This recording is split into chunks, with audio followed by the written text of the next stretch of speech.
అందరికీ నమస్తే అండి. జగన్మోహన్ రెడ్డి గారు లోకేష్ గారి రెడ్ బుక్ అంశాన్ని చాలా సీరియస్గా తీసుకుంది వైసీపీ అండ్ జగన్మోహన్ రెడ్డి గారు. సో తెలుగుదేశం పార్టీ కూటమి అధికారంలోకి వచ్చిన తర్వాత రాష్ట్రంలో అనేక దాడులు జరుగుతుండడం,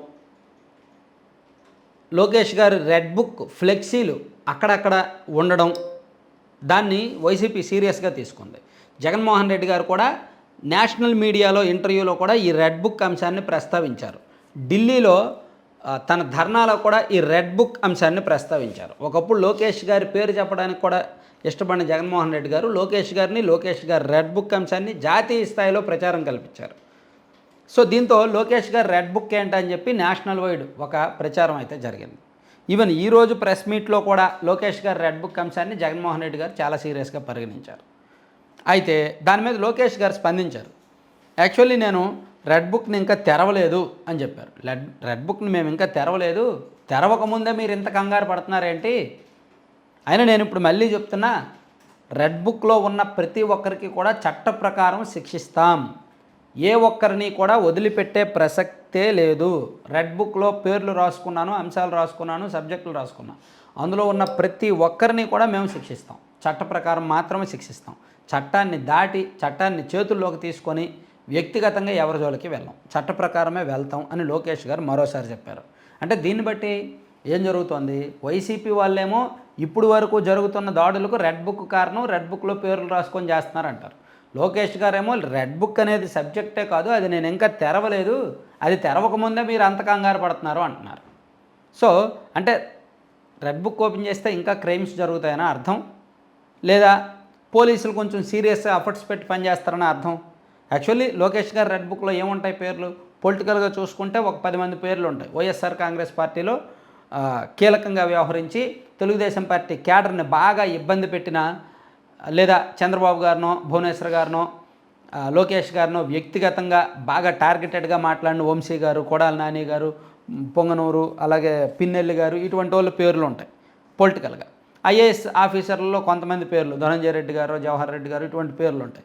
ఐపీఎస్ ఆఫీసర్లో కొంతమంది పేర్లు ఉంటాయి. అప్పుడు ఎస్పీలుగా పనిచేసిన పరమేశ్వర్ రెడ్డి గారు, అమ్మిరెడ్డి గారు, ఇంకొంతమంది చాలామంది ఉన్నారు. అలాగే డిఎస్పీలు కొంతమంది పేర్లు ఉంటాయి.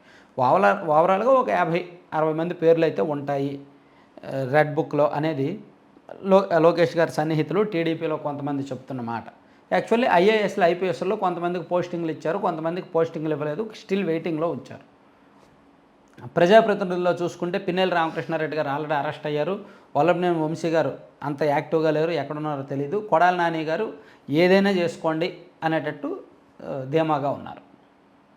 పెద్దిరెడ్డి రామచంద్రారెడ్డి గారిని కనీసం నియోజకవర్గంలో కూడా అడుగుపెట్టినట్ల. అంటే పొలిటికల్గా చూసుకుంటే, అంటే రెడ్ బుక్లో ఉన్న పేర్లు పొలిటికల్ యాక్షన్ తీసుకుంటారా, చట్ట ప్రకారం యాక్షన్ తీసుకుంటారా? చట్ట ప్రకారం యాక్షన్ తీసుకుంటే పాత కేసులు, అప్పుడు కేసులను మళ్ళీ తిరగేస్తారా అనేది చూడాలి.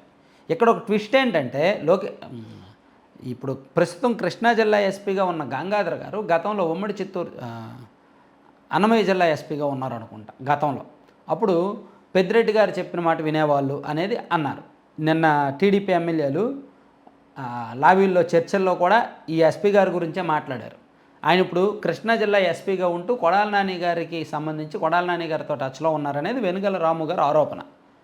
ఆయన నిన్న లాబీల్లో కూడా అదే తోటి ఎమ్మెల్యేలకు చెప్పారు, ప్లస్ లోకేష్ గారికి కూడా కంప్లైంట్ చేశారు. ఆ సందర్భంలో అక్కడున్న చల్లాబాబు గారు కూడా అవును, ఆ ఎస్పీ గారు మాకు కూడా ఎస్పీగా పనిచేశారు, చంద్రబాబు నాయుడు గారి మీద అంగళ్ళులో జరిగిన దాడిలో తిరిగి చంద్రబాబు గారి మీద టీడీపీ వాళ్ళ మీద కేసులు పెట్టించింది అతనే, మరి ఆయనకి ఎలా అంత కీలకమైన పోస్టింగ్ ఇచ్చారు, సో అతను పూర్తిగా వైసీపీ మనిషి అని చల్లాబాబు గారు కూడా చెప్పారు. మరి ఆ పేరు, అటువంటి పేరు రెడ్ బుక్లో లేదా? రెడ్ బుక్లో ఉన్న చర్యలు తీసుకోలేదా? అంటే దీన్ని బట్టి లోకేష్ గారు ఇంకా రెడ్ బుక్ తెరవలేదని అర్థం. రెడ్ బుక్ తెరవకపోతే, అధికారంలోకి వచ్చిన 50 రోజులైనా రెడ్ బుక్ తెరవకపోతే దానిలో పేర్లు ఎందుకు, దాన్ని పట్టుకొని ప్రచారం చేయడం ఎందుకు, టీడీపీ క్యాడర్లో కసి రెచ్చగొట్టడం ఎందుకు అనే ఆలోచనలు వస్తున్నాయి. అందుకే టీడీపీ క్యాడర్ కూడా చాలా అసంతృప్తిగా ఉన్నారు ఎక్కడికక్కడ. సో ఈ రెడ్ బుక్ రాజకీయం అనేది నేషనల్ స్థాయిలో వైరల్ అయ్యే అవకాశం ఉంది. చూద్దాం ఏం జరుగుతుందో. Thank you.